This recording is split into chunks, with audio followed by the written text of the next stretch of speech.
Bonjour à tous les Reapers, j'ai l'impression que ça fait une éternité qu'on s'est pas vu. Comment ça va Antoine? Ça va plutôt pas mal, moi je dirais. Et toi Denis? C'est un peu de ta faute si on s'est pas vu depuis longtemps. Ouais, je suis désolé. Mais vous avez l'impression que il se passait, voilà, toutes les semaines vous aviez quand même le podcast, mais pour nous c'était pas le cas.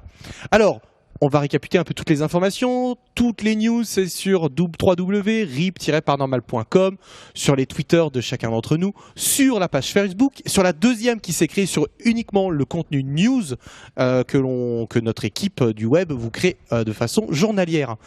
De quoi on parle les mecs aujourd'hui?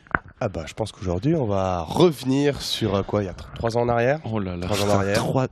3 ans déjà? Ouais, 3 3 ans. Non, on a tourné en 2010. 2010. Donc ça fera 4 ans dans quelques mois. La vache. Long retour en arrière, enfin... Sur jumping. 2 épisodes qui étaient quand même cool, hein. Mine de rien, on a quand même des bons souvenirs, même si ils ont peut-être pris un coup de vieux, c'est à vous de juger, mais on va retourner au Val Sinestra, en Suisse profonde, dans la forêt noire, et à l'abbaye de Lucedio, qui était un épisode qui a clôturé, il me semble, la saison 1, si je dis pas de bêtises. Lucedio, Je crois, c'était l'épisode de 4, clôture. parce que le 3 c'était Raret. Ouais. Qui était une super fait. expérience. On va vous raconter pas mal de petites choses qui n'ont pas été montrées et qui fut assez compliqué à l'époque de gérer. Oh. Bref, est-ce que ça vous rappelle des souvenirs? En tout cas, nous trois, on a pas mal de choses à dire. On aurait aimé que Mariana soit là.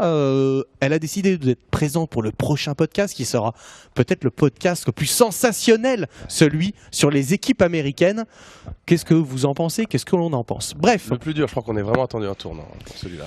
ouais, c'est un peu la pression. On va dire que c'est le podcast des vacances aujourd'hui, hein. Ouais, on va se On préparer est pour cool. le prochain. Voilà, on se prépare mentalement. On va juste vous partager un petit peu qu'est-ce que l'on a vécu à l'époque sur Val Sinestra, sur Lucedio. On va revenir aussi sur les questions des Reapers qui n'ont pas tellement été abordées ces derniers podcasts. Et on parlera toujours de la minute de folie. Mais on va commencer ce podcast par vous expliquer un petit peu pourquoi Baptiste est là quand même. C'est vrai qu'il est un peu arrivé comme un cheveu sur la soupe. Hein. La surprise La du plupart chef. des gens ils vont se dire mais qu'est-ce qu'il fout là quoi? Mais voilà, on vous a annoncé ça un peu en surprise. Donc vous avez vu ce premier 6 minutes sur une sorte de vulgarisation de la science, un peu à la portée de tous. Et il avait choisi comme première thématique le 6e sens qu'on avait trouvé plutôt sympa. Donc j'espère que ça vous a plu. Vous allez le retrouver de façon mensuelle et non hebdomadaire comme j'avais pu le noter Ouais, comme c'est un gland. Mais ce sera mensuel. Il y aura une petite 6-10 minutes, ça dépendra des thématiques, avec Baptiste. Il vous apportera un petit peu justement ce côté scientifique et j'espère que ça vous plaira. En tout cas, c'était pour ça qu'on l'a fait venir, hein. Et petit aparté, pour ceux qui n'ont pas compris l'histoire du chat, parce qu'il y en a plein Ah oui, qui n'ont c'est vrai, pas c'est compris pas compris. l'histoire du chat.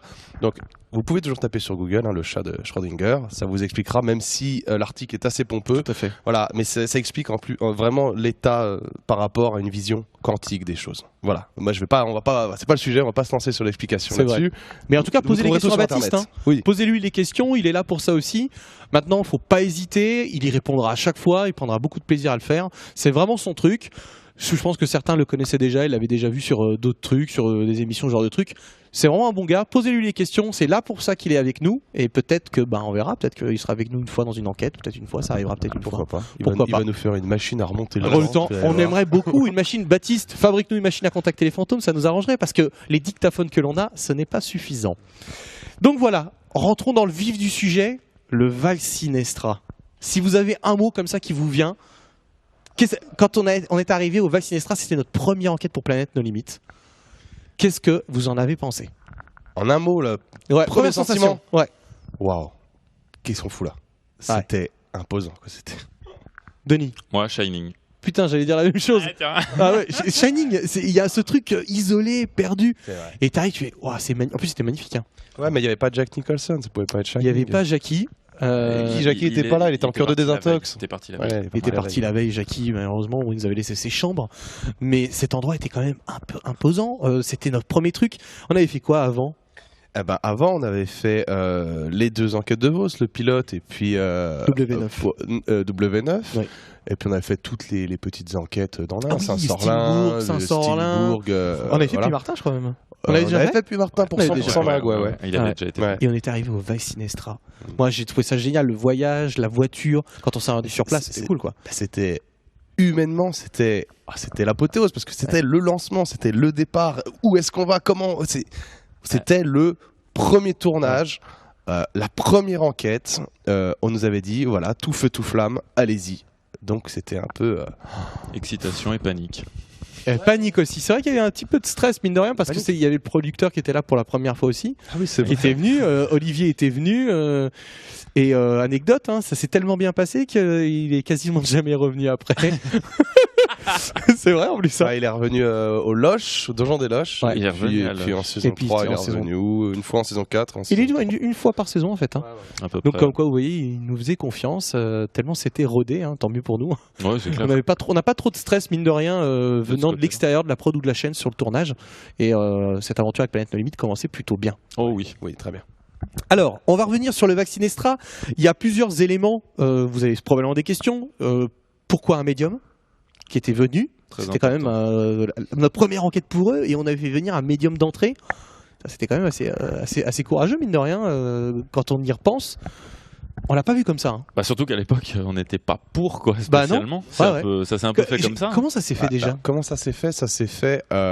Le Valsinestra, on s'est rendu sur place parce que quelques mois, on a tourné en juin et l'article est sorti au mois de janvier en Suisse romande. C'est un article de journal racontant que 2 médiums s'étaient rendus plusieurs fois sur le lieu et justement qu'ils avaient communiqué avec un fantôme, un certain Guillon à l'époque. C'était ça qui était écrit dans l'article. Et donc on s'est dit que pour la première enquête, c'était peut-être utile de tout de suite. On était tout de suite dans la confrontation, vraiment de dire allez, on y va et on va montrer que nous, on a nos méthodes et on va essayer un peu de mettre en porte-à-faux le médium. C'était ça à la base. On n'était pas assez ouvert, on n'était pas aussi flexible que maintenant. Non, ça, c'est et notre but c'était ça. Et grande surprise, on s'est retrouvé avec quelqu'un assez surprenant, mais surprenant. Et bon, vous pouvez pas le savoir parce que vous n'avez pas encore vu la saison 4. Alors, je sais, on tease un petit peu. Il y aura un autre médium dans la saison 4. Qui est tout aussi surprenant, pas dans le même registre. J'ai envie de teaser, hein. Il est surprenant, mais pas dans le même registre. Donc oui, voilà, il nous a vraiment pas fait. Et maintenant, avec une rétrospective, je me dis que celui qu'on a rencontré au Valsinestra était quand même plutôt pas mal, niveau que ça soit dans l'éducation, dans l'approche, dans la sensibilité. C'est vrai. Voilà. On s'attendait pas. Mais à la base, c'était un article de journal. C'était un article de journal qui était paru, je sais plus, sur la tribune allemande. C'était un truc Suisse alémanique, un truc au Suisse romand. Ouais, je me souviens plus. Et pour anecdote, le médium, effectivement, quand il a commencé, tu te souviens quand on était tous ensemble, il dit vous avez perdu un ami en moto, sur un 2 roues. C'est toi quand il t'a pris à part. Ouais. Et t'as pas relevé tout de suite parce que c'était tellement loin. Ouais. C'était jeune, j'étais jeune, j'ai perdu un très bon ami quand j'étais gamin, mais très très jeune. On l'a pas retrouvé malheureusement. Ouais, c'est ça en fait. Voilà, malheureusement. Il était là et pouf. Et donc du coup, et quand ce médium m'a dit vous avez perdu un ami en 2 roues et qui comptait pour vous machin, sur le coup j'ai pas réalisé et après je me dis oh merde putain, oh la vache.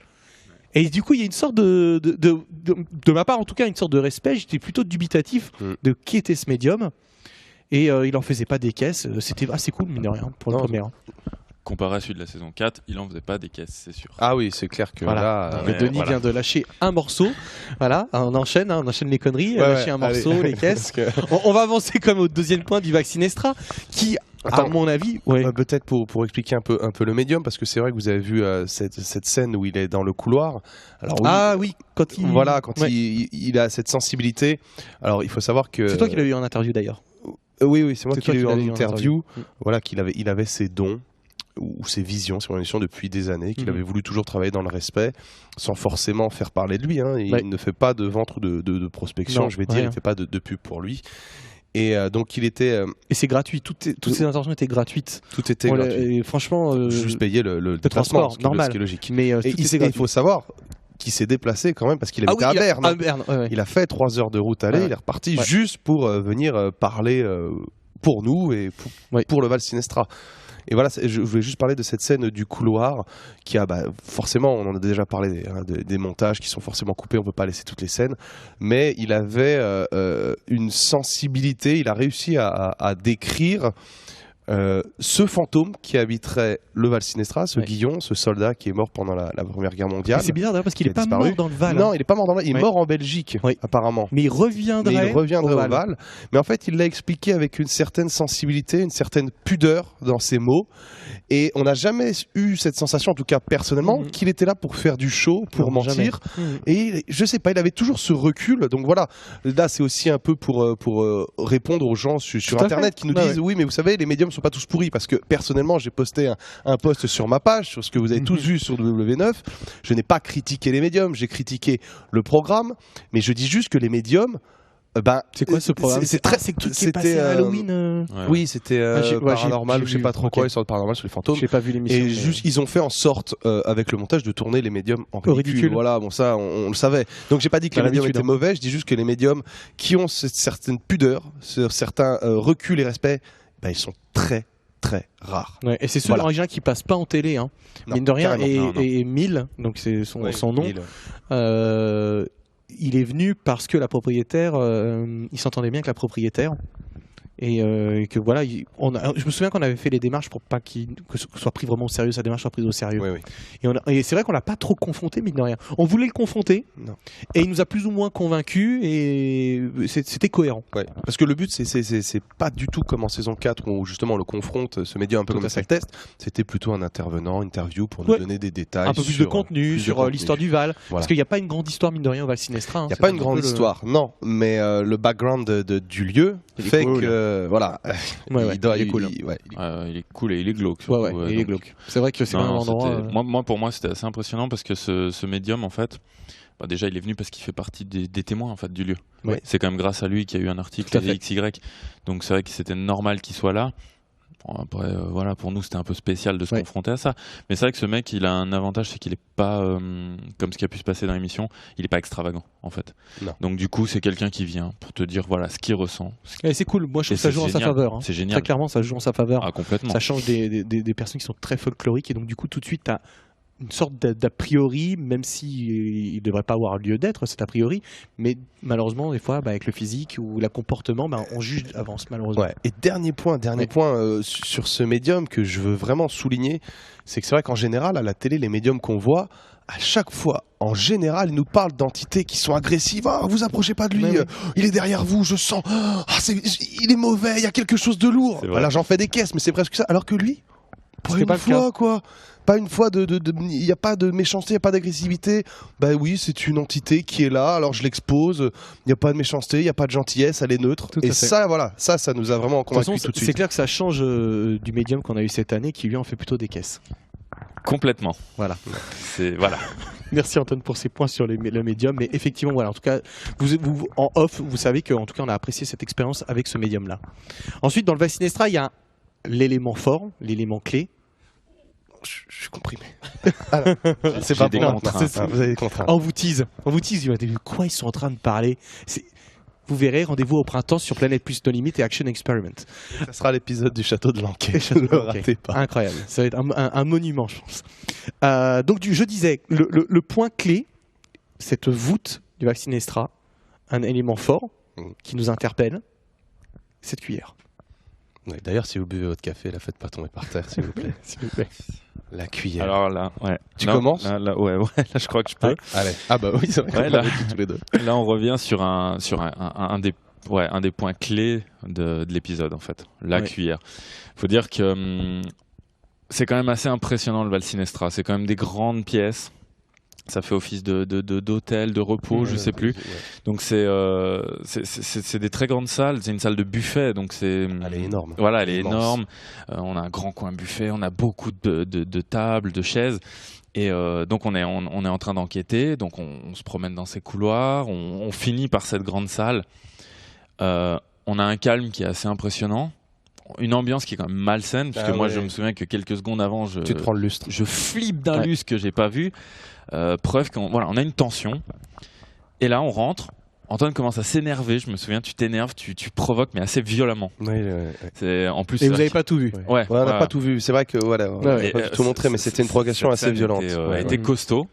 Donc c'est vrai que ça fait monter l'ambiance, monter la tension, même pour nous, parce qu'on est attentif. Et de dos, on entend un bruit métallique qui claque quand on s'en va. Quand on s'en va, qui claque à travers toute la pièce, quoi.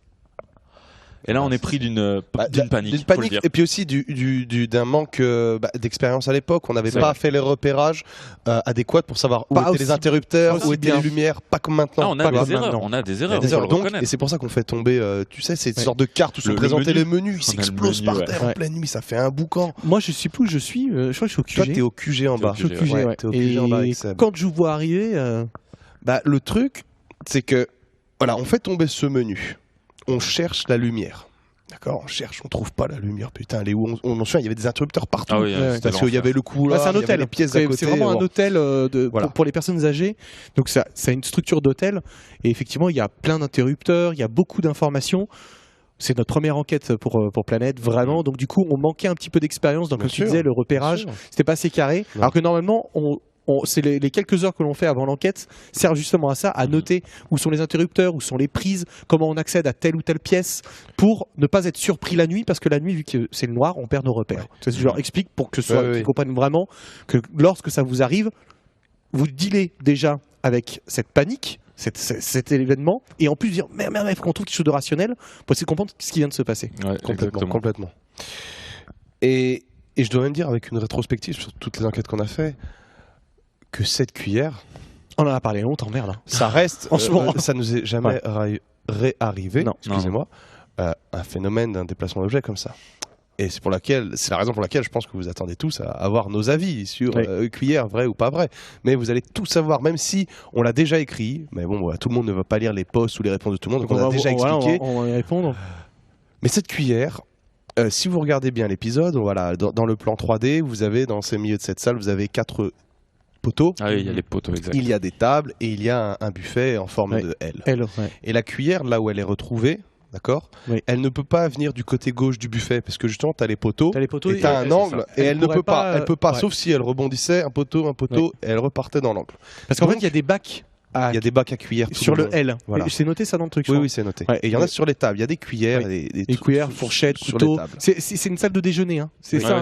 Et c'était prêt pour le déjeuner du lendemain matin. Oui. Est-ce que ça. Et le seul endroit où elle peut venir, c'est soit du côté droit de la pièce, d'accord, si elle est voilà, à 180 degrés. Tout à fait. Ou alors, on est dans le couloir et à côté. Elle passerait au-dessus.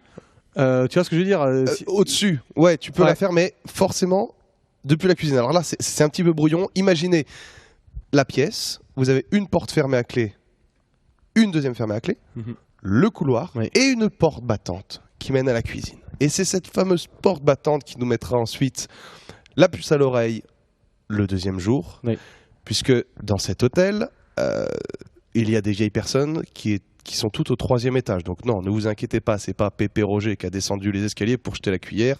Donc les vieilles personnes sont hors de cause. Et nous, on pensait qu'on était seuls dans cet hôtel. Et il y avait 2 cuisiniers. Et il y avait 2 cuisiniers. On s'est vite rendu compte que en fait, la propriétaire, elle engageait des gens à travers le monde, des internationaux qui viennent faire des séjours ici et qui travaillent pour elle. Elle les héberge. Et c'était des gens d'Amérique du Sud. Et comment est-ce qu'on s'en est rendu compte? C'est que le lendemain, sur une caméra DVR, on voit que cette nuit-là, cette première nuit d'enquête, juste avant l'enquête, ces deux cuisiniers, je pense qu'ils étaient un peu éméchés, ils avaient bu. Et en fait, ils faisaient les cons devant une caméra DVR. Je me souviens, alors t'en as un qui est par terre et puis t'as l'autre qui essaye de tirer son pote comme s'il était mort, puis ils nous font coucou devant le DVR. Donc voilà. Et le doute, alors ça je vous le raconte pas, c'est hors enquête, hein. C'est après qu'on a commencé à se poser des questions parce que la première enquête, la cuillère, tout à fait. Était subjugée, mais elle vient d'où quoi? La cuillère, attends, là c'est un truc de fou furieux. Et il y a plusieurs hypothèses. On va pas non plus dire bah non, c'est pas possible, c'est pas un phénomène paranormal, on n'en est pas là. En tout cas, nous on a pris toutes les dispositions pour être sûr que personne n'intervienne. Comme on le répète, c'est notre première enquête avec Planète Plus No Limites.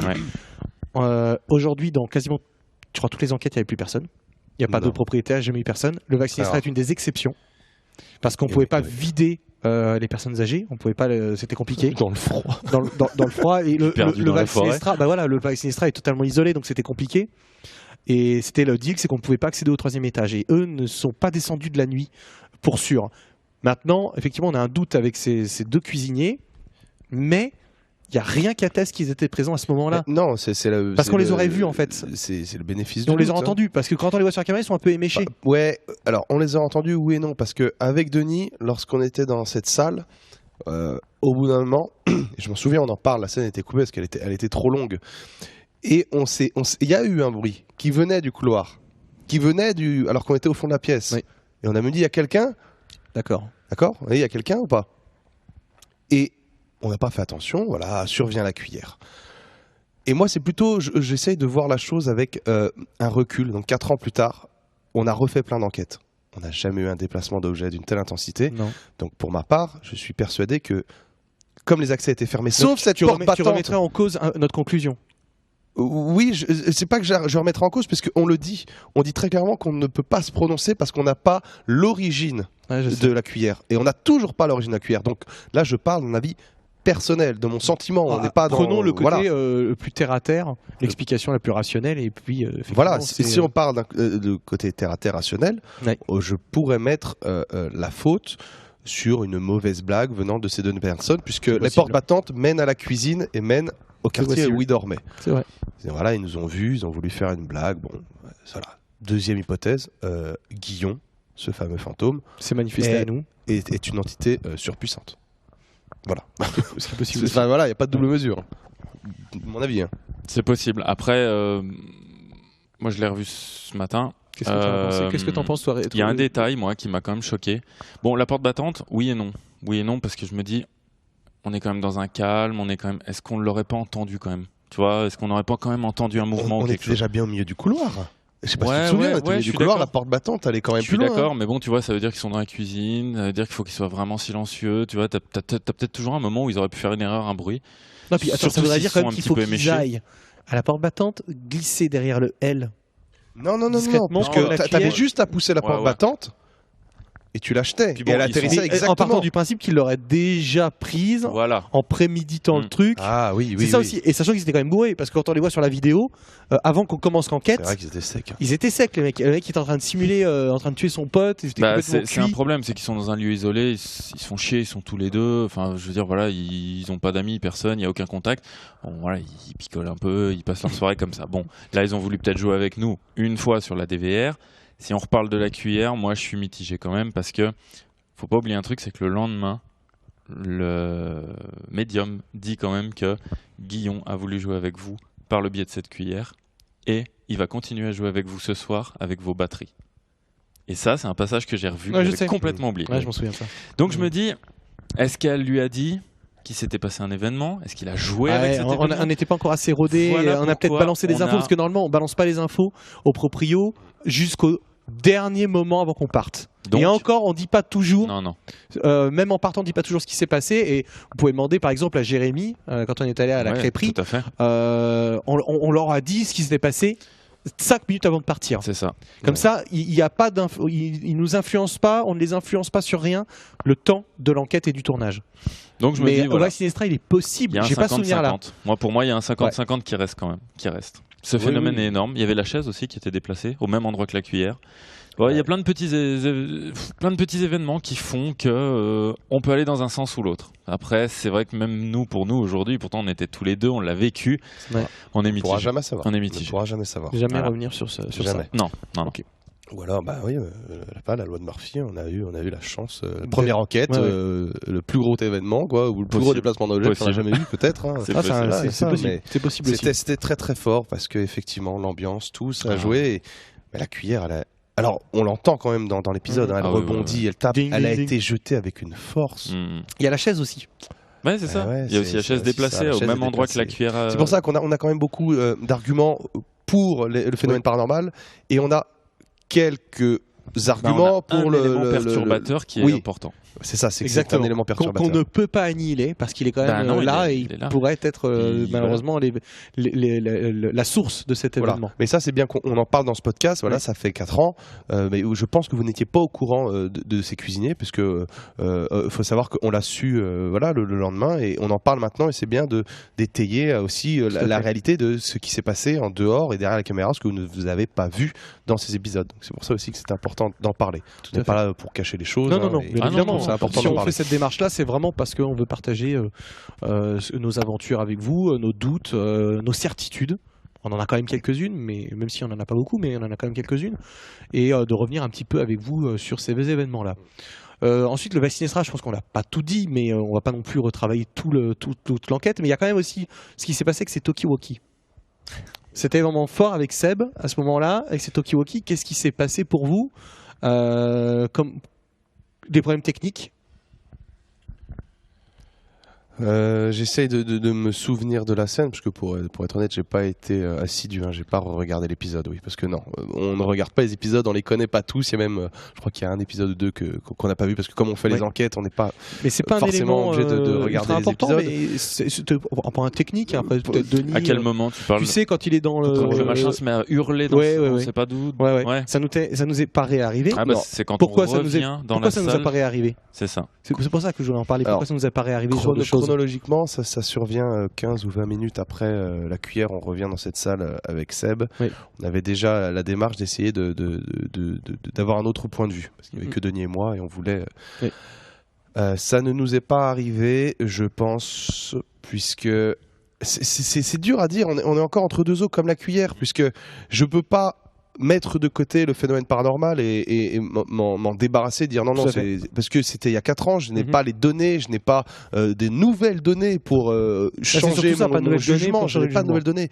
Donc j'essaie juste de parler d'un point de vue de mémoire, et je dirais que s'il y a une interférence, c'est flippant. Tout simplement parce que ça survient 15-20 minutes après la cuillère, que c'est comme la cuillère, c'est violent, c'est intense, ça surprend au même endroit. Donc c'est quelque chose qui corrobore une hantise qui serait vraiment consciente, voilà. Ou deuxième hypothèse, le matériel, l'erreur technique, on n'avait pas les talkie-walkie qu'on a maintenant. Oui, d'ailleurs, si vous voulez voir un petit truc, quand on installe le QG, on a encore une grosse télé cathodique. Non mais oui, on n'avait pas un matériel de pointe, on n'avait pas forcément des outils très perfectionnés, on n'avait pas de K2, on n'avait pas de pod, on n'avait pas tout ce genre de choses. Et je pense que les talkie-walkie ont ont peut-être pu être sur la même fréquence. Voilà, ou que c'est quand on active les deux récepteurs en même temps à côté. Voilà, peut-être, puisque les caméramans aussi à l'époque avaient des talkie-walkie qui étaient différents, et on n'avait pas encore cette expérience de savoir que les talkie-walkie des caméramans, on doit les couper pendant les enquêtes, on doit les changer, on ne doit pas se mettre sur les mêmes fréquences. Voilà, maintenant on a des réglages, on utilise des talkie-walkie vraiment différents, et on a nos réglages spécifiques, l'équipe technique et la nôtre, et ça n'interfère plus jamais. Quasiment jamais. Et là, je pense que il peut y avoir une erreur technique de notre part ou de la part de l'équipe technique qui a fait que le matériel est entré en cause. Encore une fois, comme la cuillère, chacun choisit son point de vue et ce qu'il a envie de croire. Comme quoi, il y a eu quand même une énorme marge de progression, même si on a un très bon souvenir, mais cette saison 1, on est tous plus ou moins d'accord que c'était vraiment le test à grandeur nature et qu'on a fait nos erreurs dans cette saison 1. On pourrait refaire les 4 épisodes maintenant, il serait différent. Parce qu'avec le matériel qu'on a, ça sera incroyable. Alors, vous, est-ce que vous voulez qu'on retourne au Val Sinestra, à l'abbaye de Lucedio, au château de Raret? S'il vous plaît, non, je n'ai pas envie de retourner au château de Raret. À l'abbaye de Lucedio, pourquoi pas, et Val Sinestra, pourquoi pas. Raret et Martin va, non, malheureusement, même si on aime beaucoup Brooke, si tu nous regardes, on passe que bonjour. C'est juste que les châteaux, on en a un peu. Voilà, on aimerait faire un petit peu autre chose que effectivement des châteaux. Et c'est pour ça d'ailleurs que le Val Sinestra et l'abbaye de Lucedio, qui ne sont pas des châteaux, déjà d'entrée, on est tout de suite un petit peu plus attisé, on est un peu plus dans l'univers, dans l'atmosphère, parce que c'est très important pour nous aussi, vous imaginez bien, de partager avec vous des émotions, de partager avec vous des données, aussi d'être nous-mêmes enveloppés en fait par ce lieu, par les lieux. C'est vrai que les châteaux, on en a quand même l'habitude. Puis c'est pour moi, je pense déjà sur 2-3 podcasts on en parle, c'est des lieux morts. Même si quelqu'un y habite, même s'il y a des visites, c'est un lieu mort. Là, on est dans un hôtel de repos. L'autre, on est dans une abbaye qui est quand même vivante, où il y a beaucoup de bénévoles qui s'en occupent. Elle est visitée, elle est entretenue. Donc, ça nous... Et puis, ça casse un peu aussi nos repères. Géographiques, géographiques. On a des repères dans les châteaux, et c'est quasiment toujours le même, et on les commence à les connaître par cœur. On sait ce sera fait comme ça, on sait qu'il y aura une tour là, on sait qu'il y aura machin. Vraiment, et quand on arrive dans un endroit, on fait. Moi, par exemple, j'ai vraiment un souvenir que j'adore, c'est la villa des Coriano. Quand on arrive dans cette villa, on commence par où? Alors là, c'est bonjour messieurs, c'est la salle de bal. Et là, quand tu rentres, tu vois cette énorme salle de bal avec ses miroirs, ce machin. Waouh! Moi, c'est ce qui me plaît. Tu vois, par exemple, j'étais aux US, là, je discutais avec un mec qui dit mais les châteaux, mais c'est fantastique. Et alors moi du coup j'ai dit oui c'est fantastique. Non mais c'est vrai, lui il était bon parce qu'il est américain donc eux ils fantasment sur nos châteaux, mais nous au final on les connaît tellement. Et nous on fantasme sur leur asile, sur exactement. leurs hôpitaux, leurs prisons. Vous voulez pas nous en donner un petit peu quoi? Filez-en nous, on en a besoin parce On que échange.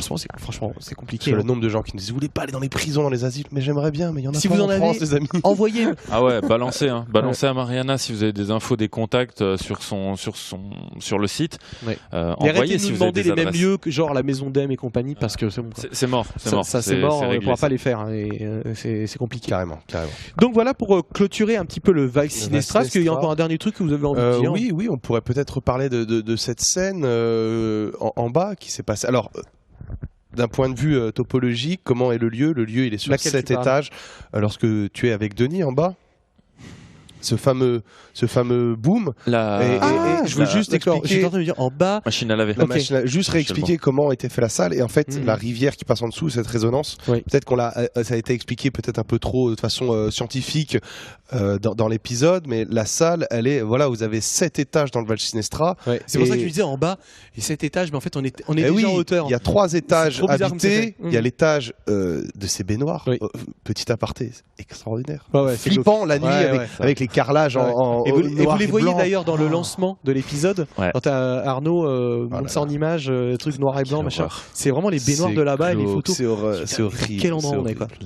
Là, on Et pourtant était c'est un bien, truc là. de repos Là, pour les personnes C'est âgées. quoi Horror Story, Ah, Hollywood, c'est American Horror Story. là. American Horror Story. Pareil. Asylum et tout ça, c'est ça. Et ensuite, suite à cet étage, il y a 2 escaliers très pentus qui descendent encore sur un étage. Alors là, c'est tout en bois. Ouais, Il y a les fenêtres qui donnent sur la rivière et vous êtes encore en dessous, quasiment dans la roche. Tout Et à c'est fait. vrai que les résonances, voilà, donc cette scène, les gens se disent mais c'est quoi ce bruit? Eh ben voilà, il y avait au sol des planches, il y a cette résonance, ça réverbère. Sur le coup, on se fait piéger, peut-être encore un Ouais. manque d'inexpérience ou autre chose.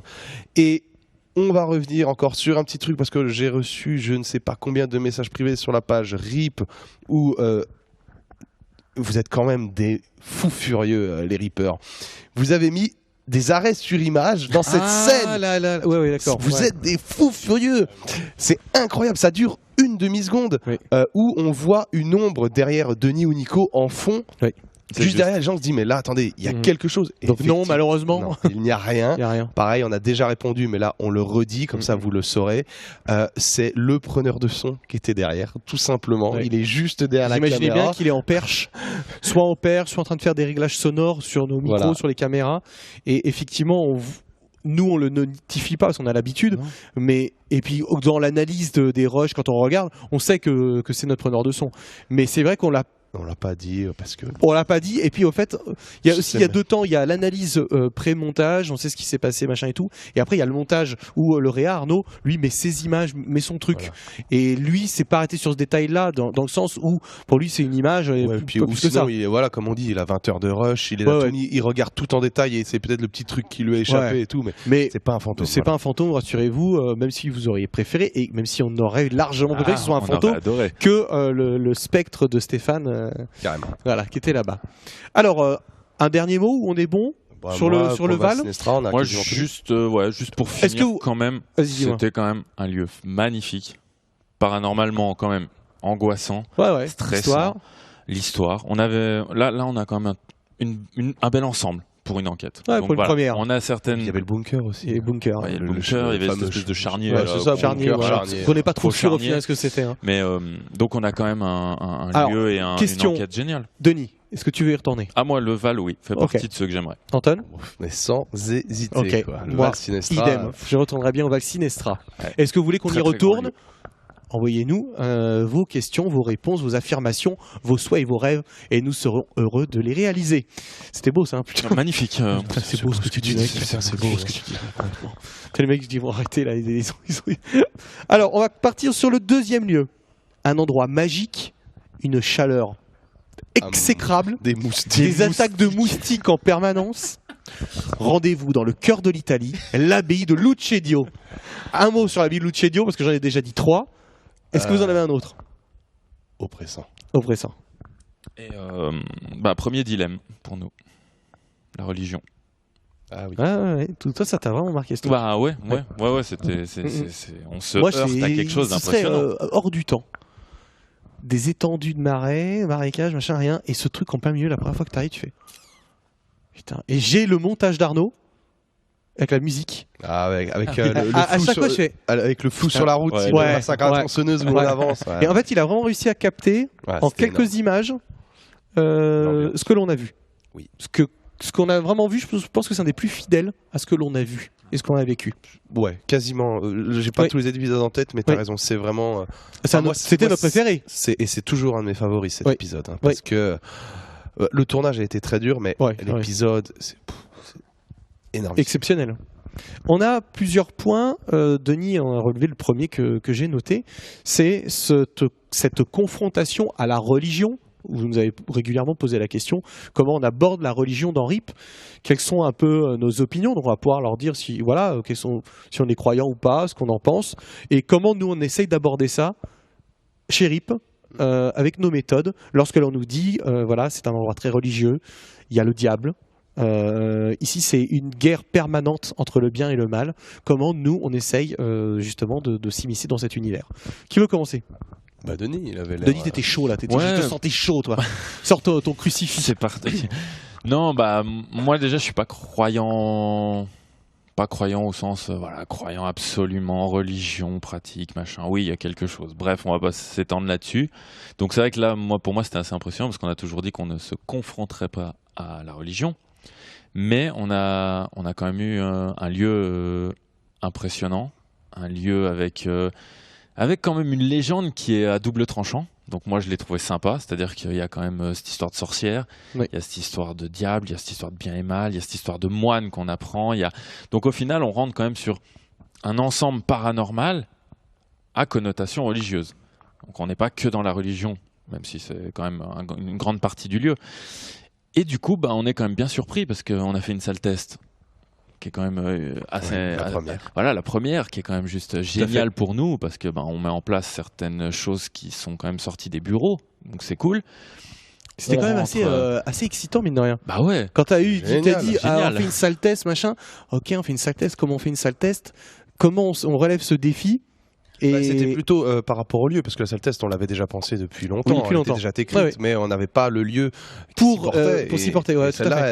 elle s'y portait c'était bien. cool. Il y avait la salle et c'était vraiment Ah ouais, cool. puis nous on s'est éclaté à le faire, on s'est à mettre en pratique, à être confronté entre une théorie et une pratique, ce qui est connu dans le monde Mais entier. pour revenir sur le truc de la religion principalement, toi, comment tu gères dans ta tête tes convictions dans RIP et la religion? Est-ce que tu mélanges ou est-ce que tu Complet. sépares? Complet. Tu mélanges tout. Je mélange. Tu mélanges Moi, tout. je m'en fous parce que de toute façon pour moi, Ok.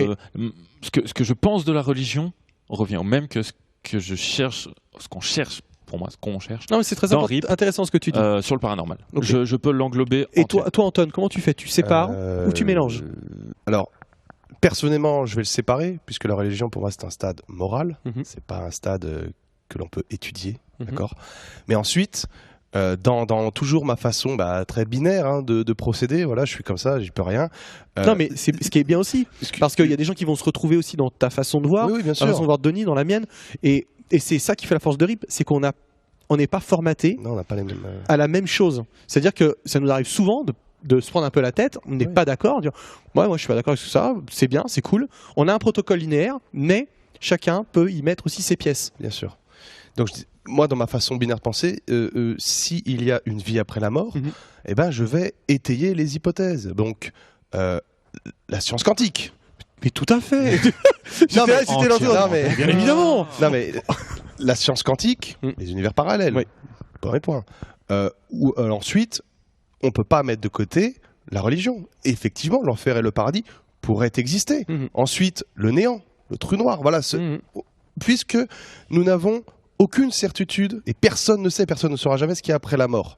Je dis toujours que si on croit à 100% en fantôme, l'équation, l'hypothèse de départ, le résultat sera faux. Si on n'y croit pas du tout, hypothèse de départ, le résultat sera faux. On est d'accord. Si on reste en 50-50, voilà. Donc on ne peut pas mettre de côté la religion, le paradis, l'enfer, Mais les c'est démons quand et même tout ça. pour toi dans des D'accord. cases, Donc pour moi, avec c'est- des chemins, oui. voir comment est-ce que si je vais dans ce chemin, qu'est-ce que ça donnerait. Oui, moi c'est un peu mon C'est un peu dans style. C'est un cet peu mon espace. style. Moi, je préfère C'est dans les choisir cases. mon chemin et étayer. Donc, en enquête, je ne le mélange pas. Et Ouais. après, à l'analyse, j'essaye d'essayer de Non, voir mais de tout le côté. Donc, c'est très bien. elle est importante. Cette connotation de démon, de diable, d'ange, tout ça, c'est très important. Et non, je ne peux pas la mettre de côté. Après, oui, en enquête. Elle fait partie de ton ouais. panel, mais tu choisis toujours. Ouais. Tu fais très... Ok. Voilà, je mélange Donc pas. voilà, quelque chose de très terre à terre, de très procédurier, mais qui fait aussi un peu ta force et ta vision quand tu te confrontes à ce questionnement. Moi, je suis été comme Anton au tout départ. Oui. Je voulais pas mettre la religion dans le truc, ça m'emmerdait parce que ça me posait des questions que je pouvais pas répondre à moi-même. Et aujourd'hui, je suis plus comme Denis. C'est en fait, j'ai quasiment laissé tomber et j'ai dit attends, allez, on met tout dans le même sac. On n'a aucune certitude sur rien et il faut que je mélange en fait. Ouais, j'ai compris. C'est maintenant comment je suis, mais j'étais vraiment comme toi au début. Je me dis attends, la religion machin, non c'est pas possible, ça fonctionne pas. Et puis du coup maintenant, c'est pour ça que j'aimerais bien refaire un truc comme l'avait Lucedio, avec une nouvelle vision, quelque chose de aller chercher plus dans l'ésotérisme, C'est faire des choses sûr qu'on n'a que pas faites. si demain on fait une enquête de Lucedio où on a une ouverture d'esprit comme on peut avoir maintenant, dans une liberté de pensée et d'action avec justement cette ouverture, le bruit que tu as entendu ou je sais pas, la pression que tu ressens, tu ne peux pas omettre que ça peut être un démon. Tout à fait. Alors là oui, Ah, là c'est ça donne autre chose. Pourquoi pas, c'est Ça clair. donne carrément une autre soupe. On est vraiment dans le pourquoi pas et c'est aussi ce qui fait ces multi-questions que l'on a à longueur de temps sur cette thématique en fait. Ensuite, on avait un deuxième point qui était problématique. C'était vraiment sa répartition dans l'espace, dans sa géographie.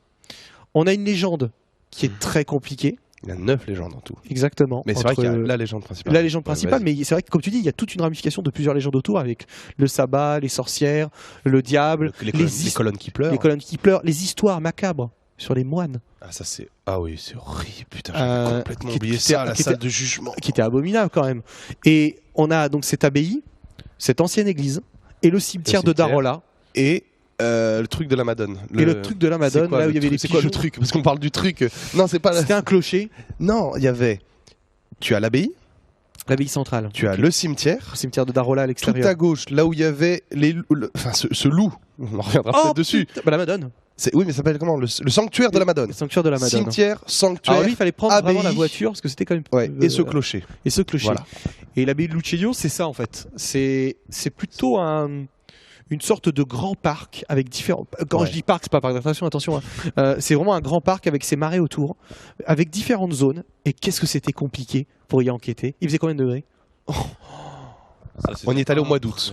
allé au mois Donc, d'août. aller dans les campagnes milanaises au mois d'août, c'est plein le milieu taux des marais. d'humidité, il est à 95%, il fait 32 degrés. Et D'ailleurs, ça jusqu'à 2h du matin. c'est pour ça qu'on est en débardeur. Et en short. Ouais. Et les moustiques, c'était stick mou party. Toute la Alors nuit, là, même c'était même attaque. Bégon pouvait rien y faire. Bégon. Moi, j'ai souvenir, premier soir, moi j'arrive le lendemain dans cet épisode, le premier soir, preneur de son, 30 piqûres de moustiques. Ah, c'est Il m'annonce 30 piqûres et il en a partout, le pauvre. Petite anecdote, le premier soir, c'était l'intendante, je pense, Oui. elle arrive avec un plateau. Il y avait, mais attends, des bougies anti-moustiques qui faisaient la moitié de Ouais, la ouais. table. On les Mais voit. c'est quoi ça Et ça sentait la citronnelle. ouais, c'est contre les moustiques, vous en mettez 10. Non mais ça fumait, ça sentait la citronnelle dans tout le truc. Ah, c'est quoi. impressionnant. Et vous vous souvenez, sur l'écran de DVR, Ouais. l'aimant à moustique sur Il y l'écran en de avait DVR, partout, c'était incroyable. c'était un enfer. C'était violent. Alors, comment on fait? En plus, c'est bien que vous soyez là tous les deux pour répondre à cette question parce que c'est vous qui avez plus cette problématique au départ. Comment on installe ou comment on essaye d'installer du matériel, même si on en avait peu à l'époque, dans un endroit, ou comment on répartit l'équipe dans un endroit si vaste, si grand, avec autant de légendes? Est-ce que on passe forcément à côté d'une partie de l'histoire ou est-ce qu'on réussit à 100%? Non, je pense qu'on peut pas Voilà. réussir à 100%. On peut pas. Là, tu lèves un point très important. Si on prend en compte le manque de moyens, l'inexpérience, l'hôtel était très loin de l'abbaye de Lucedio, d'accord. Il Horrible. était à 50 km, donc aller-retour, c'était très Horrible. long. Denis n'était pas là. Ouais. La logistique et l'organisation, ça a été très très dur. La chaleur. Denis n'était pas là, il était là le deuxième jour. Oui, il était. Je parle Oui. le Ok. premier jour. Ouais, Je parle premier vraiment soir. quand on est arrivé. Oui. Tout ça cumulé, et la répartition des légendes, Donc la stratégie d'enquête de comment mener, qui fait quoi, comment bien le faire. Quand on cumule toute cette liste, on est arrivé sur un lieu où forcément, oui, on est passé à côté de quelque chose. Je vais dire, puisqu'on n'a pas pu se concentrer exactement à 100% avec l'intégralité des moyens sur un ou 2 points, comme en général on le fait.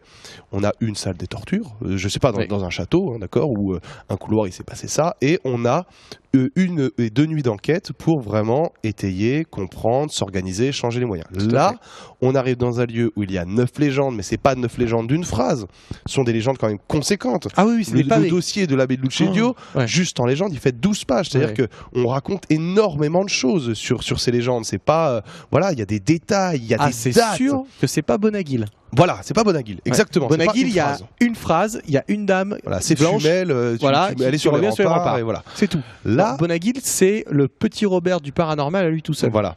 Donc on est arrivé. Qu'est-ce qu'on fait ? Denis est pas là. À l'époque, une personne moins, il y avait un impact vraiment organisationnel tout de suite. Est-ce qu'on fait d'abord les colonnes ? Est-ce qu'on fait le cimetière ?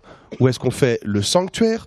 Ou est-ce qu'on va dans le clocher ? Ou est-ce qu'on va vraiment... Parce qu'arrivé sur place, le propriétaire nous a donné encore des ajustements, des infos.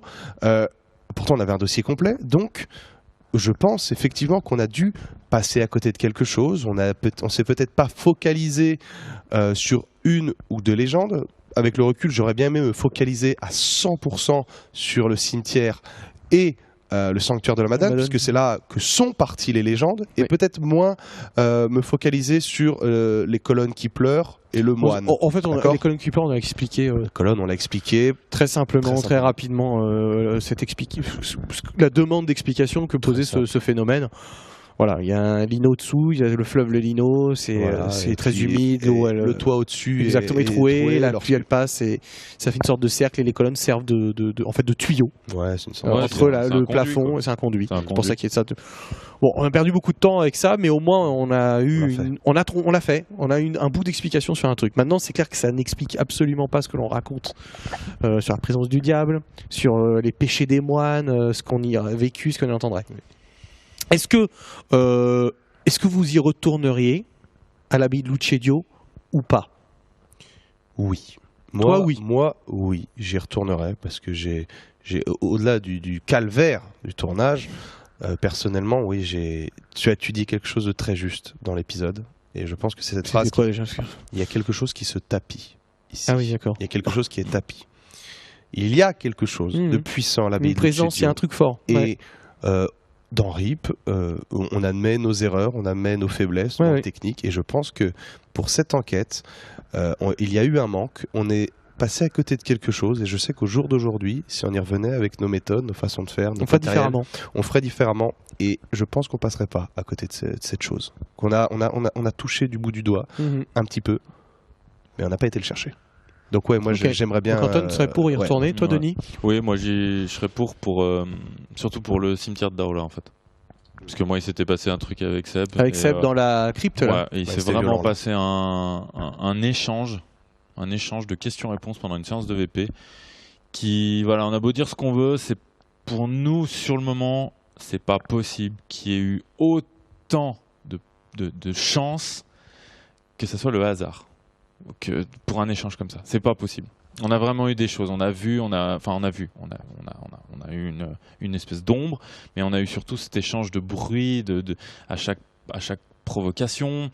Donc voilà, donc oui, j'y retournerai avec grand plaisir, c'est clair. Alors moi pareil, je vais pas faire dans l'originalité, mais j'y retournerai aussi, comme je disais, Antoine a raison, il y avait quelque chose de très fort et j'aimerais pourquoi pas qu'on se reconcentre là-dessus. Dernière petite anecdote. Pareidolie auditive, est-ce que ça vous dit quelque chose ? Oui, l'apophénie. Voilà. Est-ce que nous avons été témoins d'apophénie à l'abbaye de Lucedio ? Quelque chose, oh là là, le gros dilemme, le très gros dilemme que vous n'avez pas su. Non, et on va vous le révéler. Entre production et télé, voilà. Non mais c'est ça. Pourquoi voilà, il y a des choses qui n'ont pas été dans l'épisode, qu'on n'a pas mentionné. Je vous ai surpris, hein. Ouais, là, parce que j'attendais pas qu'ils rebondissent là-dessus, je l'avais oublié.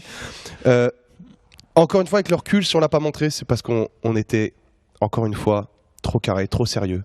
On était un peu trop procédurier et on voulait vraiment On voulait vous montrer des choses Montrer à 100% sûres. Ouais. Et ce qu'on vous montrait, c'est parce qu'on était 100% soit pour ou contre. Oui. Et On n'avait pas de demi-mesure. on n'avait pas de demi-mesure. Aujourd'hui, il y a plus de la demi-mesure, c'est-à-dire que on peut montrer et on peut se laisser se poser des questions quand même et les partager avec vous. Et vous laissez aussi vous poser des questions si oui ou non quand on n'a pas de certitude. Ouais. C'est très compliqué, mine de rien, comme truc, mais c'est ce qu'on fait depuis 2 ans à peu près. Et là, ils sont en train de se demander de quoi on parle. En fait, vous inquiétez On pas. va vous expliquer de quoi on parle. On a eu sur un dictaphone. Et dans L'une des provocations votre avec cimetière. Denis et Seb, c'est ça, c'était avec, Ouais, c'est c'était avec ça. Seb. Ouais, Ouais. c'est ça.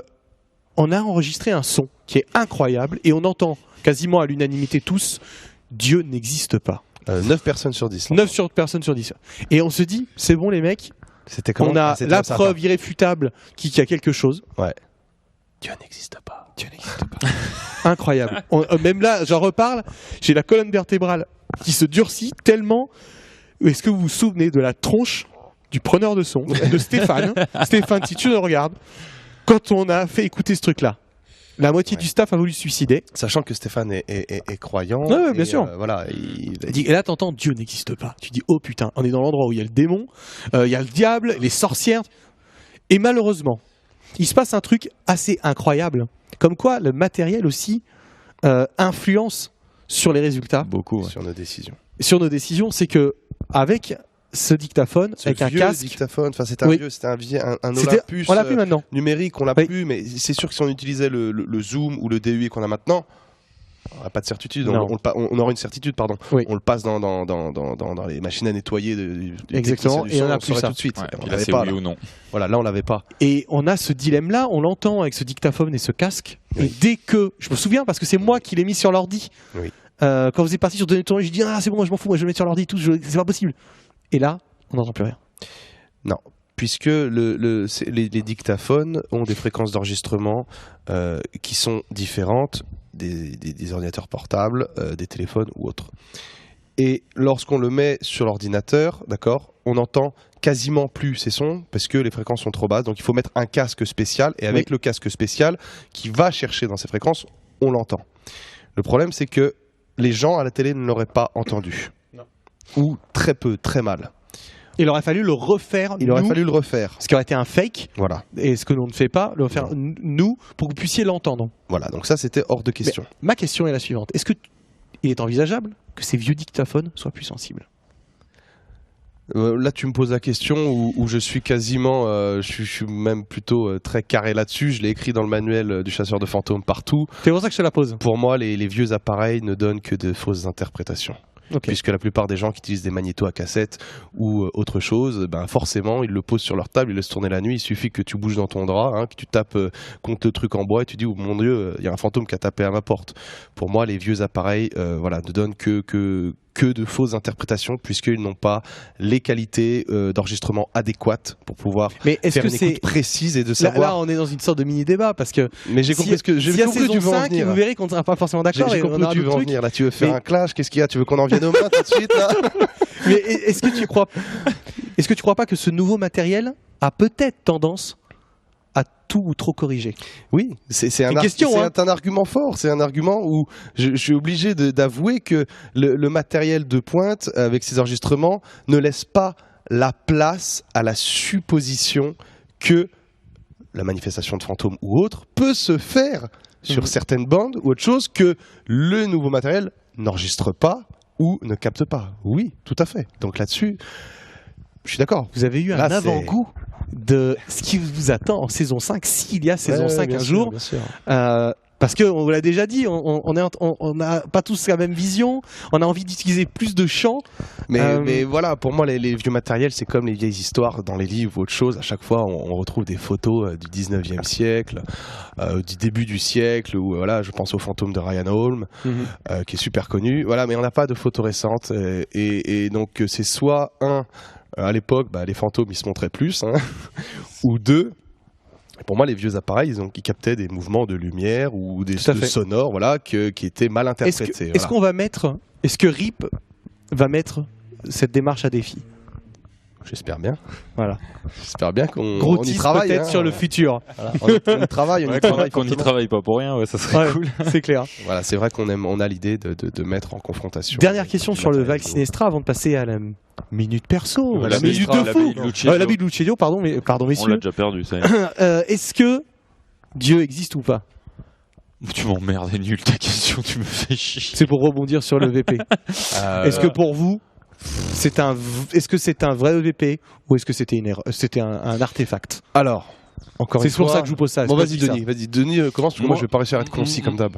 Moi, pour moi, oh là là, c'est dur à dire. Parce que sur le moment, il s'est passé tellement de choses de notre côté que j'aurais du mal à te dire qu'il est faux. Mais je reviendrai quand même avec le recul sur peut-être la mauvaise interprétation sur le moment. Mais pour moi, il reste quand même dans les inclassables. Voilà. Ok, dans les inclassables. J'arriverai pas à le dire. ça. Dans les dossiers X-Files. Exact. Un peu comme Denis, je le laisserai dans les dossiers inclassables pour deux raisons. La première, Dieu n'existe pas. Pourquoi ça me met vers la voie de l'apophénie, donc cette pareille de l'œil auditif, cette mauvaise compréhension, c'est parce qu'on le comprend en français. S'il y avait une logique, ça serait pas en français, ça serait en italien ou en latin. Par rapport aux Ce qui se tient et aux plus ou légendes, moins. voilà. Oui. Et deuxième point, c'est que le dictaphone n'était pas de très grande qualité, et il me souvient qu'à ce moment-là, Seb se déplace et il y a un frottement ou je sais plus, et C'est envisageable. Voilà, c'est envisageable que ça masque le son, ça masque quelque chose, et on peut pas donner une certitude sur la véracité de cette chose. Mais oui, quand j'en pense, il me fait encore un petit effet. Ouais. Donc c'est pas n'importe quoi. C'est pas n'importe quoi. Et ben moi je le classerai aussi dans les affaires non classées, malheureusement. Même si effectivement comme dit Antoine, c'est un moment incroyable. C'est un moment assez terrifiant mine de rien. Carrément. Et après, le problème, c'est que j'anticipe parce que je pense qu'il y a des gens qui vont vouloir. Vous pouvez pas le poster. Non, en marrant, je peux pas le poster on peut pas. parce que vous entendrez rien Premièrement. déjà, et puis parce que Et c'est dans puis, les archives. Voilà. Donc si vous voulez aller jeter un coup d'œil dans la boîte des archives, Ah bah, le bon nom, parce que courage, les tout gars. était tourné sur cassette à l'époque. Tout à fait. Voilà, allez derrière, hein, ça monte jusqu'au plafond. Les cassettes à l'époque, Ouais. Donc du coup, non, malheureusement, vous pouvez pas l'entendre, mais il est quelque Voilà. part, et peut-être qu'un il fallait le jour, vivre. peut-être qu'un Peut-être jour, qu'un Monsieur jour, il Carter ressortira réouvrira ce dossier. Un dossier top secret de RIP. Tu sais, comme dans la fin d'X-Files, tu sais, quand il marche à la Tunguska, Incroyable. il marche au milieu des archives, il va mettre ça Il dans va la déposer boîte, ouais, tout en haut de grave. l'étagère, Ouais. droit, et machin. C'est un peu ça. C'est un peu ça. Alors, on va passer à la minute incroyable, la minute unique, la minute de folie. Denis, Oui. au lieu de faire l'abruti, Oui, c'est pas moi. ta minute coup de cœur ou coup de gueule, abruti? Coup de cœur, coup de cœur. Ça change. Ouais. Alors, coup de cœur pour Denis. Je vais lancer le chronomètre magique, le chronomètre unique, celui que tu tapes sur ton iPad et qui te fait chier parce que tu as tellement d'applications que tu ne le retrouveras pas. Celui qui est important. Et voilà, c'est parti. Nous allons être sur un minuteur. Et Ah oui, ça a changé maintenant. ouais, leur Tout mise à jour pourri, est trop leur nouveau chiante. truc. C'est tout moche. C'est comme le calendrier, ils ont voulu te faire un truc super high-tech, genre C'est chiant. fuseau horaire, tu bouges ça, tu sais où C'est t'es à Dallas et à Tokyo en même temps, nul à chier quoi. Exactement. C'est de Là, la merde. là, le mec a mis 1 heure. J'ai mis une minute. Ouais. Quand même. Non, je suis fatigué, mais faut pas déconner. Denis. Oui. De quoi tu vas nous parler? De Heavy Rain. Très bien. Tu as une minute. Est-ce que tu es prêt? C'est parti, moi je suis prêt. Avec le H. Donc, oh, tu commences pas à m'emmerder. Donc voilà, un petit coup de cœur sur un jeu, car voilà, même si on parle beaucoup de jeux, moi je suis pas un gamer, je joue très peu, voire quasiment pas du tout. Par contre, je suis tombé sur un jeu formidable, donc Heavy Rain, qui est sorti il y a perpète les moules, tu nous diras quand. 2010 février. Voilà. Et c'est un peu bizarre, mais en fait, je voulais remercier mon médecin. Quel rapport, vous allez me dire? Tout simplement parce qu'il m'a foutu un arrêt de 2 jours. Un arrêt maladie pour un truc moyen, j'avais presque rien en fait. Donc ça m'a permis de le terminer. Ce jeu est formidable, je vous le conseille si vous ne l'avez pas fait. Quantic Dream, je crois qu'ils l'ont fait, il est formidable, un scénario de fou, une façon de jouer vraiment géniale pour quelqu'un qui joue pas beaucoup comme moi et qui est pas un gros joueur. Il est formidable, prenez-le, essayez-le. 10 9, Tout ce que j'aurais à dire, c'est 8, merci mon médecin, car grâce à 7, toi, j'ai fini pour la 6, première fois de ma vie un 5, jeu. 4, 3, C'est merci bon. Denis. Alors j'espère qu'il vous a donné envie. Heavy Rain, de Quantic Dream et David Cage. Du très très lourd. Qui est super cool. On l'a fait en 2010. On avait kiffé. On avait bien kiffé. Je sais qu'il y a plein de haters qui aiment pas David. Pourquoi ils aiment pas ça? Ouais, mais pas possible. Ils sont cons. Ils sont formatés. Non, excusez-moi, monsieur. Mais vous êtes cons. Dès que c'est nouveau, c'est d'innovation. On aime pas quand c'est différent. Moi, c'est clair. Non, mais c'est vrai. C'est comme les gens qui ont gueulé parce que Microsoft voulait mettre des nouvelles choses dans sa console. Moi, je trouve très bon, même si je trouve que le scénario manque de subtilité à certaines choses. Ouais, non, mais c'est trop innovant. On va revenir à la manette, à la croix et deux boutons. C'est ça. On kiffe. Alors, Anton, quel est ton truc aujourd'hui? Coup de cœur ou coup de gueule? Coup de gueule. Putain, j'ai tellement l'habitude de gueuler. Tellement l'habitude. J'ai beau peut-être tous ces enculés. Je les tous. Non, coup de cœur. Coup de cœur. Coup de cœur, ouais, gros coup de cœur. Sur un livre. Sur un livre. Voilà. Alors, quel est ce bouquin? Est-ce que je peux le montrer quand même avant que t'en parles? Oui, bien sûr. Il est là, les enfants. C'est Fantôme et sciences d'observation de Camille Flammarion. Des éditions JMJ. Incroyable, il a ramené ça tout à l'heure, ça a l'air très très bon. Ouais. Tu as 1 minute pour nous convaincre. Allez. 1, 2, 3. Voilà, alors effectivement, c'est bel et bien le livre écrit par Camille Flammarion, ce grand scientifique de renom, qui a été le premier à mettre les pas dans la science métaphysique, dans ses apprentissages, d'accord, à la fin du 19e siècle. Donc il a écrit plusieurs livres, qui étaient Avant la vie, Pendant la vie, Après la vie, et Maison hantée. Ce sont des livres qui touchent au sujet de la hantise, des fantômes. Et cet ouvrage, il a commencé à l'écrire, mais malheureusement, il est mort en 1925. Il n'a jamais pu le finir. Sa femme a toujours renié son intérêt de son mari pour le paranormal. Donc, elle a voulu retenir autre chose. Et eh bien, il a été terminé il y a pas longtemps. Les gens qui ont travaillé sur ce bouquin, donc l'édition et puis les éditions Flammarion, ont continué le livre, ils ont terminé l'ouvrage. C'est extraordinaire, c'est un puits de science. Si vous aimez les fantômes, les hantises, 4, je vous le conseille. 3, 2. Merci Anton. Boum. Alors, moi, j'aurais voulu parler de Gravity, mais je n'en parlerai pas parce que déjà tout le monde en a parlé, puis parce qu'Anton va le voir 1 heure après l'enregistrement du podcast. C'est vrai. Donc je ne vais pas spoiler. Alors, je vais vous parler d'un autre film. C'est un coup de cœur. C'est un coup de cœur. C'est le film Évasion, Escape Plane, avec Arnold Schwarzenegger, Sylvester Stallone et Curtis Jackson, que j'étais voir à Los Angeles, qui était plutôt drôle. Allez. 5, 4, 3, 2, 1, go! Alors, Évasion, Escape Plane, qu'est-ce que c'est? C'est un film qui ressemble à une sorte de sphère entre deux gros comédiens, Sylvester Stallone d'un côté, Arnold Schwarzenegger de l'autre. Sylvester Stallone a pour but principalement de s'enfuir de cette prison. Et il va aider son compagnon Arnold Schwarzenegger à s'en échapper. Stallone fait partie d'une grosse société qui est à son nom, qui est à lui, et qui en fait est mandaté pour juger de la sécurité dans les prisons américaines. Et donc du coup c'est la brute absolue, le mec est capable de s'enfuir de n'importe quoi, et il se fait kidnapper à son insu et se fait glisser dans cette prison top secrète sans savoir où il est, pourquoi il est. Il va découvrir toute cette chose machiavélique qui se cache derrière, parce que c'est le gros deal de savoir s'il est capable de s'en sortir ou pas. Alors, c'est un film des années 80, c'est un film à l'ancienne. Je vous le conseille. Si vous avez envie de déconner et que vous aimez ces deux comédiens, allez-y. J'ai peut-être pas été le plus motivé. Allez, éclatez-vous. Bref. Voilà. Banqueroute.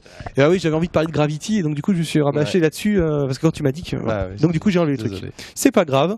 Allez quand même voir le film, il est plutôt sympatoche. Moi aussi je fais de la pub, allez-y, il est trop bien. Alors, après faut aimer lire parce que c'est un sacré pavé. Combien ça fait ça? 600, ça fait 400 pages, mais regardez, je pense qu'il y en a qui vont me détester. C'est écrit en tout petit en plus. C'est vrai que c'est en tout petit. Mais bon, en général, c'était JMG, c'est pas mal. Franchement, c'est cool. On a pas mal de bouquins là, JMG. Et là, je vois quoi Histoire de revenants de chez JMG, ils sont cool. C'est vraiment, ils sont spécialisés sur le paranormal. C'est du très très lourd. Bon, faut aimer. Alors, on va passer à la dernière partie. La partie que vous attendez, parce que c'est la partie sur laquelle vous interagissez le plus grâce à Twitter, à Facebook, à tous les réseaux sociaux. Ce sont les questions des Reapers. Denis. Les gars ont pas de budget, jingle à la bouche. C'est les questions des Reapers. Alors, on va commencer par Chantal Lozé. Chantal, j'espère que tu vas bien. Du Québec. Du Québec. À nos amis de Tabernacle, j'espère que tu vas bien, Chantal.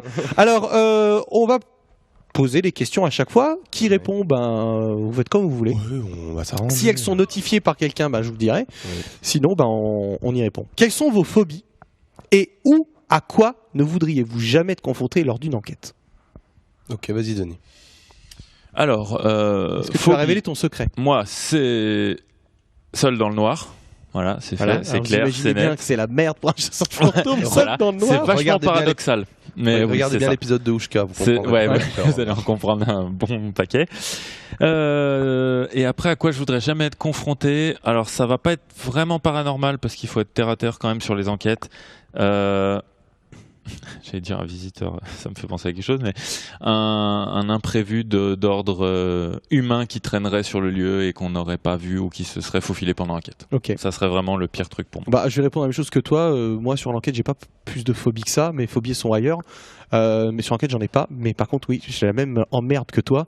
C'est d'avoir un problème humain. Un mec, tu vois, caché sur un lieu, qui vient te faire chier. Tu sais pas trop pourquoi. Ça nous est arrivé de temps en temps d'avoir cette crainte. Putain, t'as vu dans l'endroit où on est? T'imagines s'il y a un mec, un pélo qui est Et dans des le coin, là. surprises des fois. Ouais. Mais Toi, Antoine. extérieures, loin. Attends, t'as pas dit ta phobie des requins, toi? Non, j'ai pas dit ma phobie des requins. Alors, on veut pas je balancer elle a dit lors d'une enquête, bande de cons. Alors, à moins qu'on se cache au cousteau.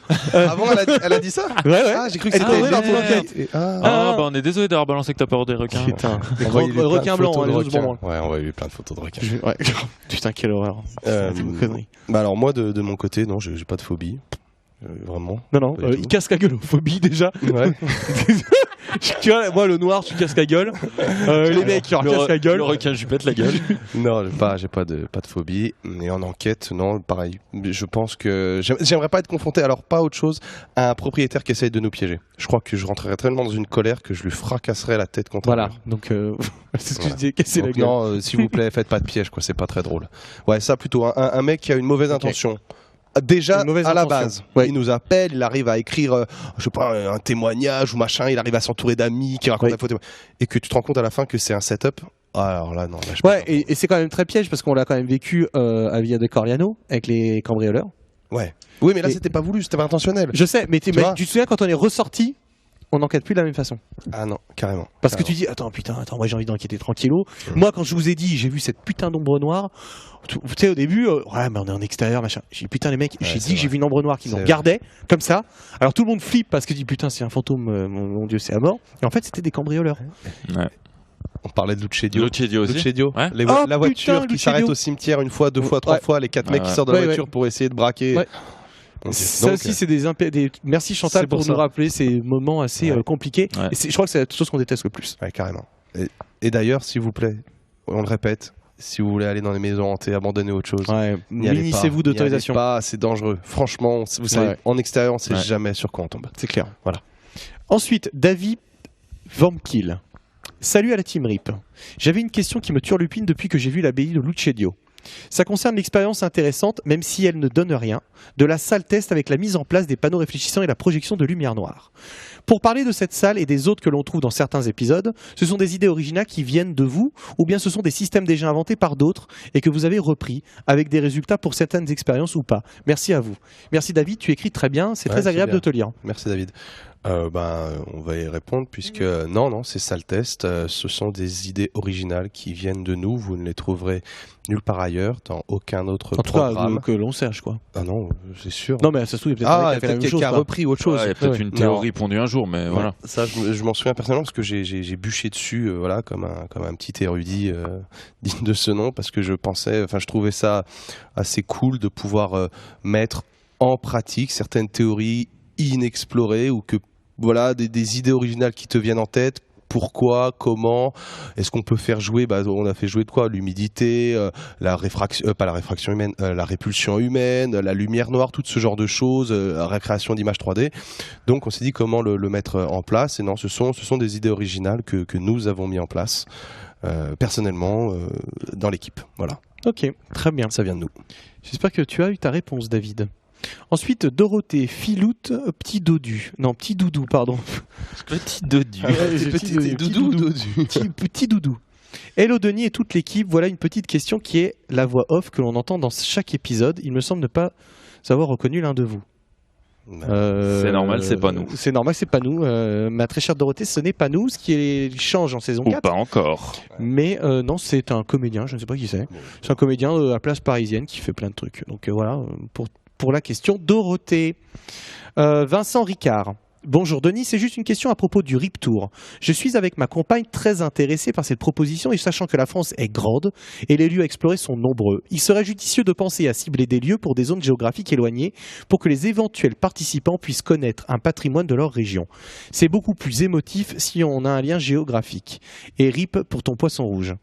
Donc je ne comprends pas trop ta question Vincent parce que c'est plutôt une idée que tu partages. En gros, si j'ai bien compris, il a dit n'oubliez pas les gens qui sont excentrés des grandes villes. Oui, c'est puis je pense que c'est soit pas peut-être trop parisien et tout ça, ce qui est pas le cas. Cibler parce que c'est vrai que si tu fais un truc, je sais pas, si tu fais un ghost tour, je sais pas, avec une maison dans le Nord, Pas-de-Calais par exemple, que le mec est de Toulouse. Je pense qu'il va falloir cibler par endroit. Donc c'est vrai que, alors moi je voulais lui répondre déjà, je l'avais gardé pour les podcasts. C'est un méchant boulot. Je suis en train de regarder un petit peu comment faire ce genre de truc parce que je suis tombé sur des articles sur d'énormes séries ou dont Lost, mais Breaking Bad l'a fait. Il y a énormément de séries qui le font aux États-Unis et pas qu'aux États-Unis, en Angleterre, un peu partout. Là, le gros truc qui marcherait fort, c'est l'Irlande. Voilà. Avec Game of Thrones. Exactement. Ils l'ont fait. Oui. Ils le font régulièrement. leur tour aussi. Oui. Et en France, c'est toujours très compliqué. Comme d'hab. C'est toujours très long. Mais c'est vrai que j'ai commencé à regarder. Le problème, c'est ça, c'est ça va être très En fait, très, très il y a éparpillé. une solution qui est la plus simple, mais bon, il faut qu'on vienne nous chercher pour ça.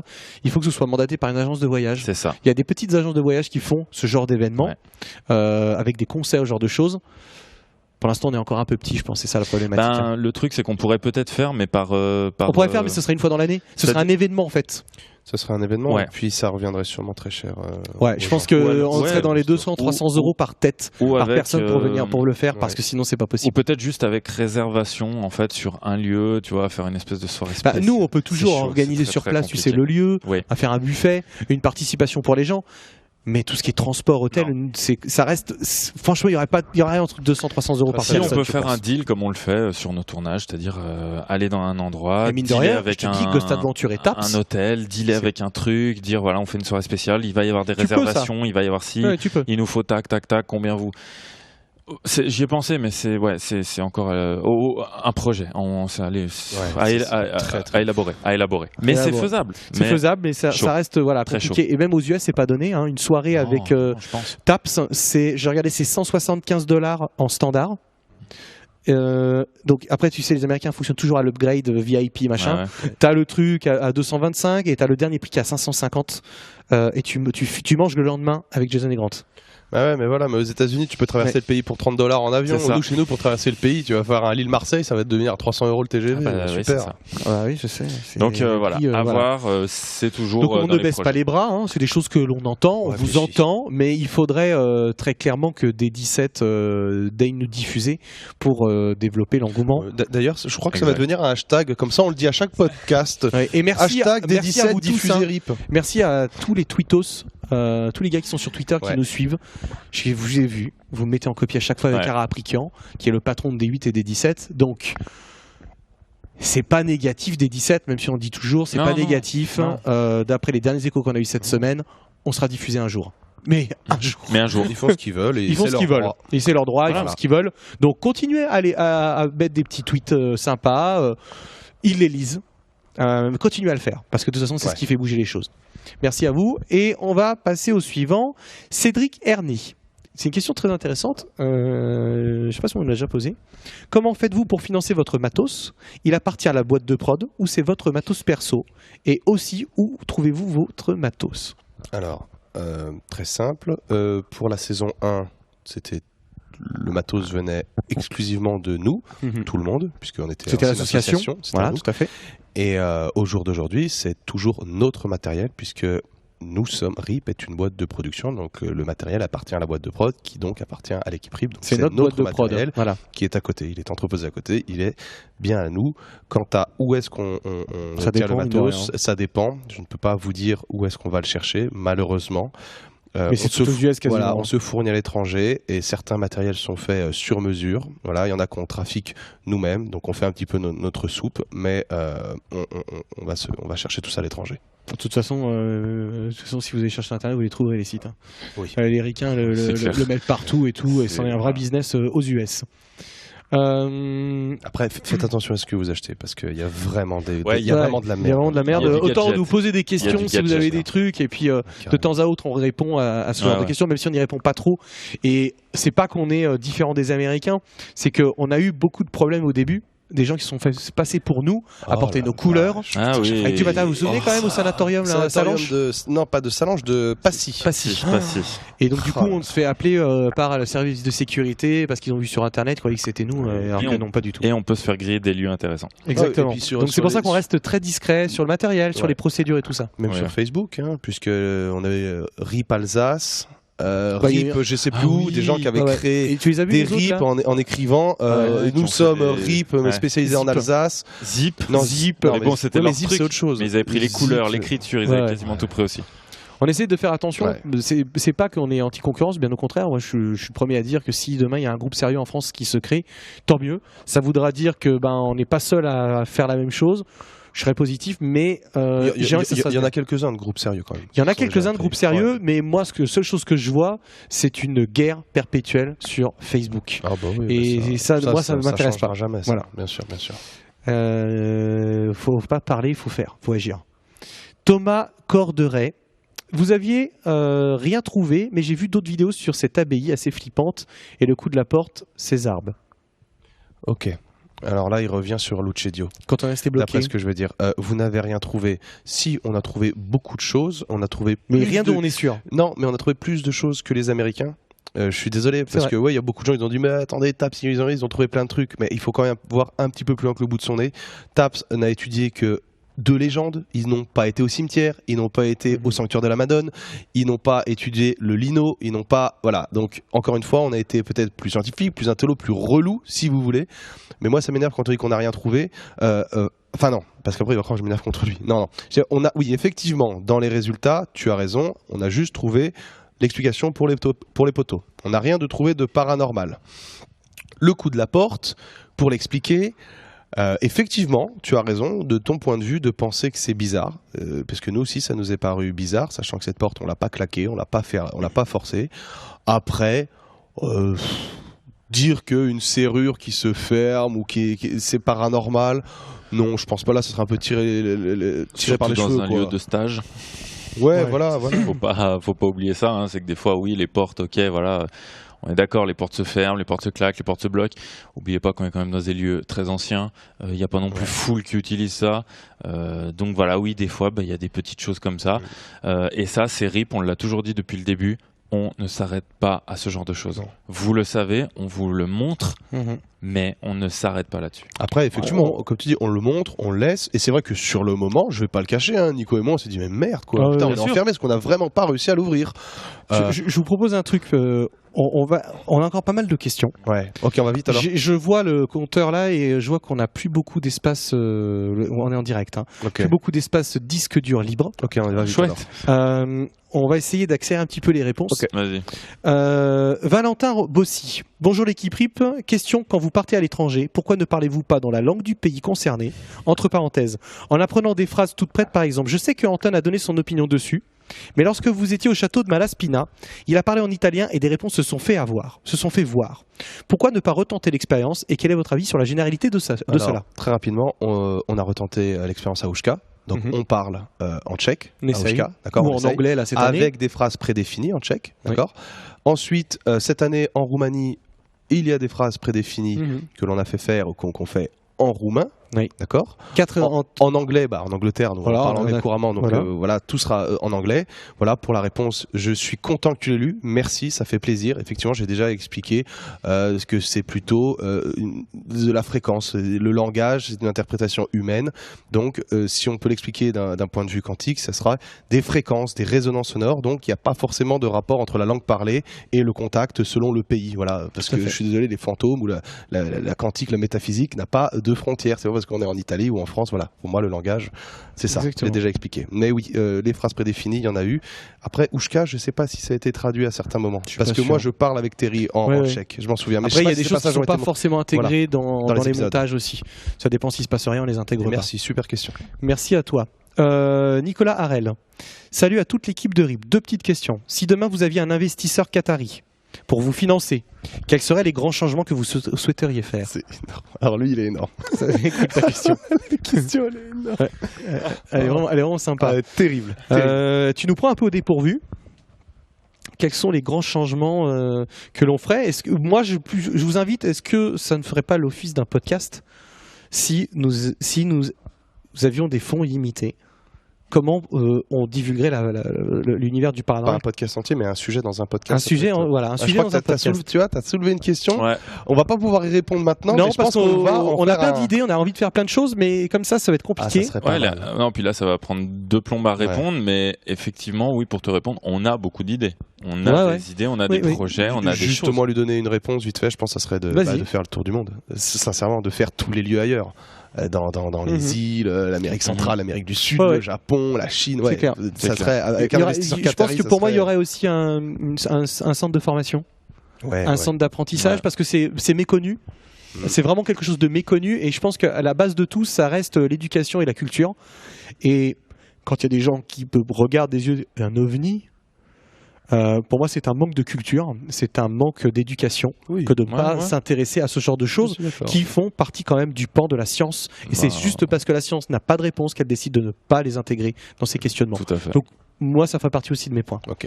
Ouais. On s'en fera un point. Merci à toi d'avoir soulevé ça. Deuxième question qu'il nous pose, c'est un peu plus terre à terre. Vous avez, il me semble, tous des tatouages de manière succincte. Que représentent-ils? C'est des choses personnelles en fait. Hein. On est tatoué. C'est plutôt, C'est que des choses personnelles.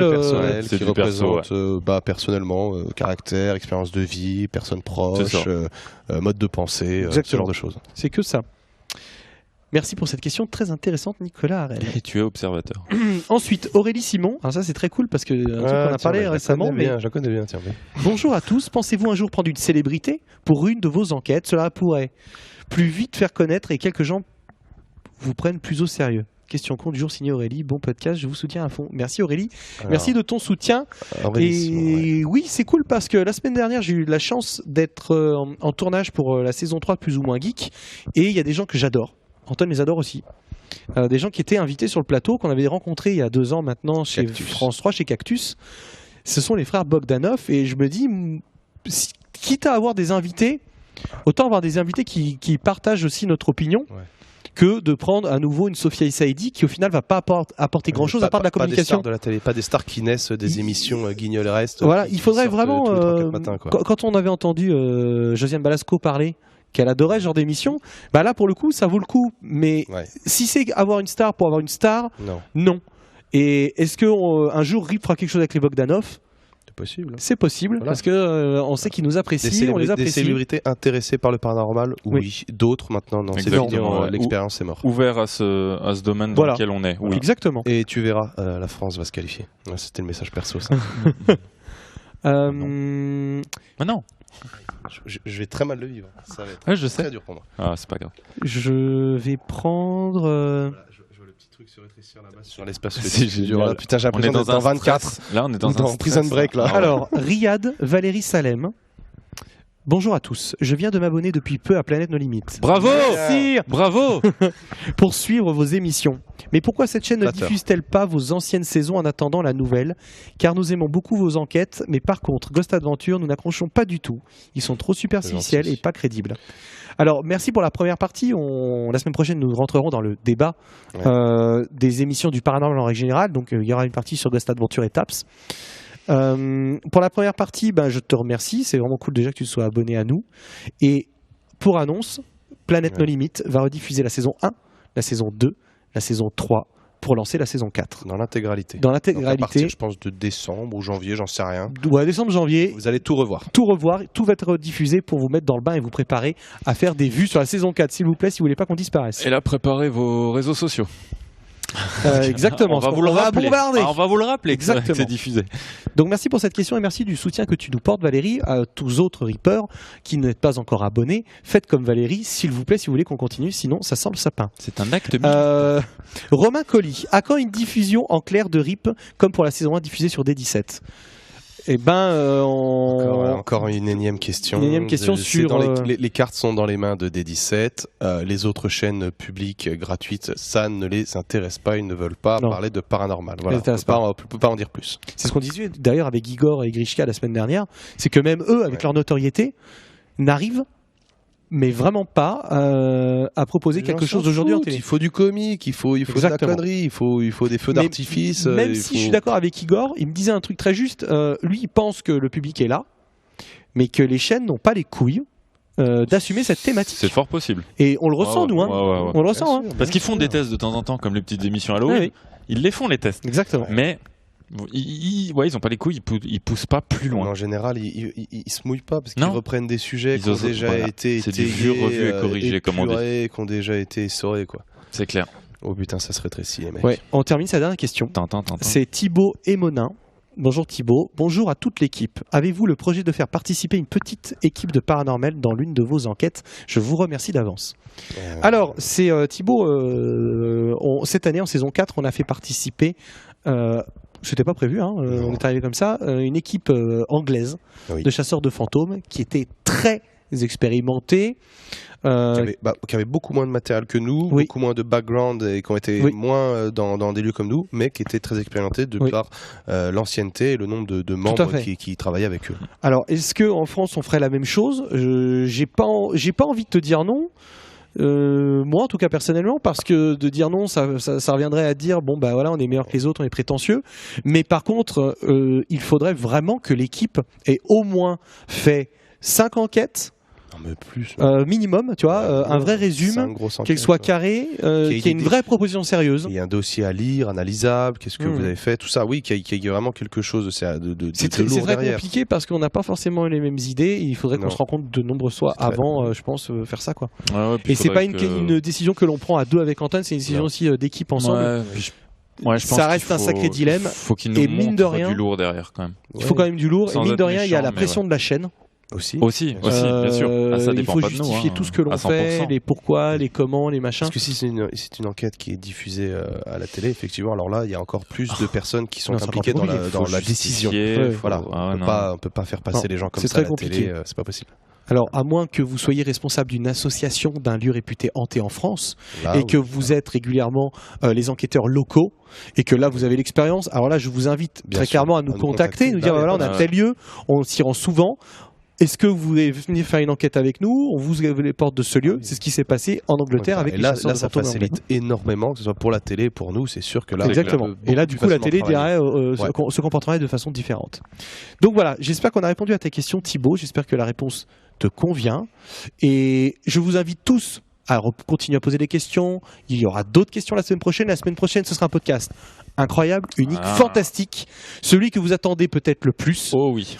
Sur les émissions et le paranormal, sur les émissions du paranormal en règle générale et principalement Ghost Adventure et Taps. On vous révélera ce que l'on en pense, pourquoi, comment, tout sera justifié. Ne croyez pas qu'on va défoncer à tir-larigot nos concurrents, ce qui n'est pas du tout le cas, vous le verrez, même s'il y a des choses que l'on aime beaucoup moins, on le regardera d'un œil public, mais aussi d'un œil concurrent, et on vous partagera tout ça la semaine prochaine. Donc, on vous souhaite un très bon lundi, une très belle semaine, sous ce temps magnifique en France, sous cette conjoncture exceptionnelle. On vous embrasse, les Reapers. Bisous à vous tous et bye bye, à la semaine prochaine. Ciao. Bye. Ciao.